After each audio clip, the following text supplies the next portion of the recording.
From a massive 10,000 employee NVIDIA campus to a secret 2,500 troop regional alliance, Israel's strategic map is being rewritten. But with Iranian hackers targeting former leaders and assassins targeting Jews worldwide, is the Middle East on the brink of a major shift. Let's talk about some news points. For example, the Eastern Mediterranean Alliance. Greece, Cyprus, and Israel are in very advanced talks to establish a joint rapid response force of thousands of troops. The force will include air, land, and sea components aimed at providing strategic depth against Turkish attempts at regional influence.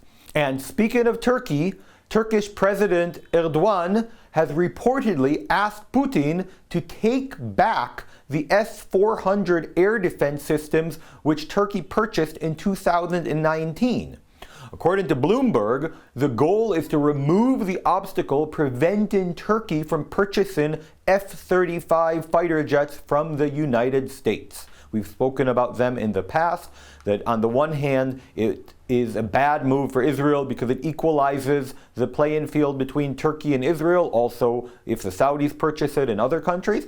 But on the other hand, there are huge differences between F-35 fighter jets, that the differences come from the control given to the countries. But we can talk about that another time. Israel and the United Arab Emirates have a new defense deal. They signed a $2.3 billion research and development project to develop missile disruption systems, which will be installed on passenger and cargo aircrafts. Netanyahu yesterday announced a gas deal between Israel and Egypt for 114 billion shekels, the largest in the nation's history. This is after this gas deal was supposed to have been signed a while back, and there were some complications, problems, and now it has been signed and is going forward.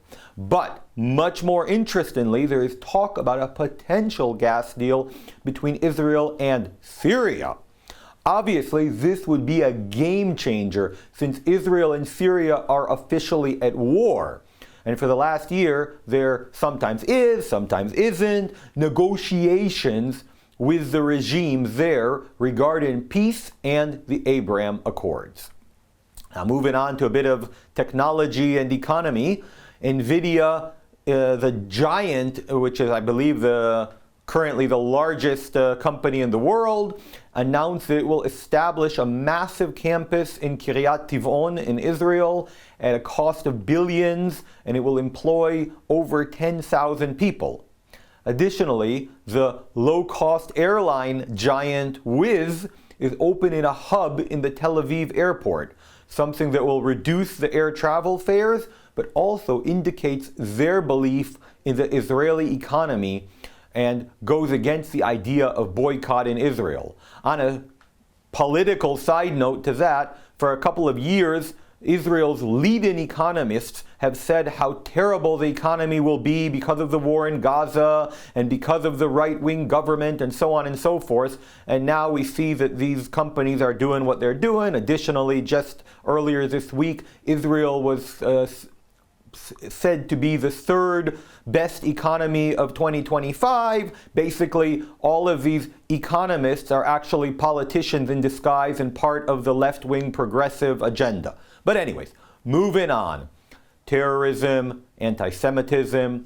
We had the horrible terrorist attack in Sydney, and the Australian Prime Minister announced legislative action against hatred and extremism, including visa cancellations and increased penalties for incitement. While it sounds good, we can see how awful those ideas are when actually implemented in places like Great Britain, where there is incredible dictatorship regarding what can and can't be said, and usually these laws that are implemented in order to defend conservatism are used, in fact, to attack conservatism. Now, the Israeli officials estimate that Iran was behind the terrorist attack in Australia, having recruited the two terrorists via social media under the guise of ISIS. Supposedly, the attackers believed they were working with ISIS and were unaware of the Iranian direction. An unknown assassin shot and killed Nunu Laurier, a Jewish pro-Israel nuclear scientist, at his home in Boston. He worked in MIT. Now, regarding the judicial reform that I've talked about often, and of course you can ask any question you want and I'll do my best to answer, the Knesset yesterday approved a preliminary read-in, which means it still has 3 more read-ins and a lot of committee discussions, of a bill proposed by MK Simcha Rotman, which mandates that the Supreme Court panels will be determined by an automated random computer system, without the intervention from Chief Justice Amit, who at this point in time, the current situation is that he singularly decides the panels, which means he can stack the panels with progressive activist judges on any court case which has relevance, which he has done consistently. So I hope that this ruling will pass. There's no reason that there should be a man who decides the outcome of a case before it's even tried by choosing the judges who will judge it, since unfortunately the judges are not objective and are very political. Former Prime Minister Naftali Bennett responded to claims by Iranian hackers that they breached his mobile phone. Bennett stated that the phone is no longer in use and that security sources are handling the matter. It isn't entirely true. The phone has been in use recently, but whatever. Such an event, just so you know, happened also recently, just a couple years ago, with former IDF Chief of Staff Benny Gantz, who at the time was a very, very strong politician. I believe he had about 31 mandates in the government, and this happened to him as well. So unfortunately it happens and it has to be dealt with.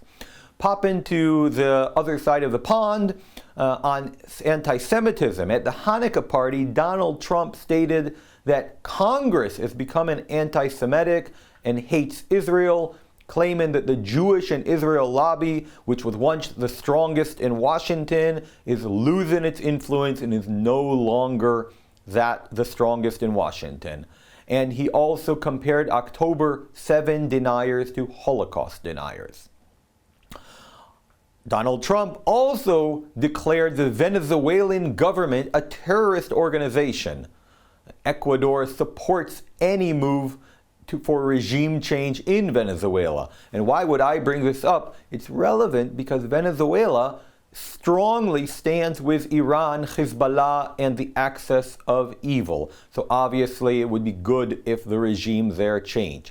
Just like in Colombia, the recent elections removed the communists and are putting in conservative right-wing party, which hopefully will be aligned with Israel and the forces of light. Now, with Trump's latest comment and the evolving threats from Iran, the world is watching, and I will try to keep you updated, so hit the notification bell for all our latest reports. Thanks for watching, happy Hanukkah, and comment below. God bless you all. Shalom.